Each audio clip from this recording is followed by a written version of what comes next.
નમસ્કાર, હું છું અજય ભાટિયા અને તમે જોઈ રહ્યા છો ભાટિયા 15 ન્યૂઝ। અરવલ્લી જિલ્લામાં સ્થાનિક સ્વરાજ્યની ચૂંટણીને લઈ રાજકીય માહોલ દિવસે દિવસે ગરમાઈ રહ્યો છે અને એ જ વચ્ચે મોડાસા નગરપાલિકા ચૂંટણીમાં ભારતીય જનતા પાર્ટી દ્વારા આજે જબરજસ્ત શક્તિ પ્રદર્શન કરવામાં આવ્યું છે। મોડાસા શહેરમાં વોર્ડ નંબર 1 થી 6 ના કુલ 24 ઉમેદવારો દ્વારા ડીજેના ધમાકેદાર તાલ સાથે ભવ્ય રેલી કાઢી ઉમેદવારી નોંધાવવામાં આવી।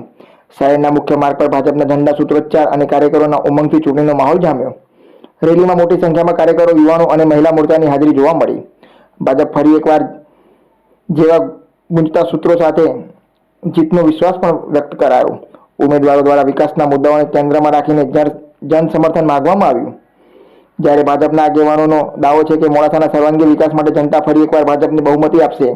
હવે જોઈ રહેલા શક્તિ પ્રદર્શન મતદારોને કેટલું પ્રભાવિત કરે છે, કારણ કે આગામી દિવસોમાં મોડાસા નગરપાલિકાની ચૂંટણીમાં કટોકટીભર્યો રાજકીય મુકાબલો જોવા મળશે તે નિશ્ચિત છે। જોતા રહો અજય એ ભાટિયા સાથે, ભાટિયા 15 ન્યૂઝ, અરવલ્લી, મોડાસા। હા, મારા કોમ જ આવે।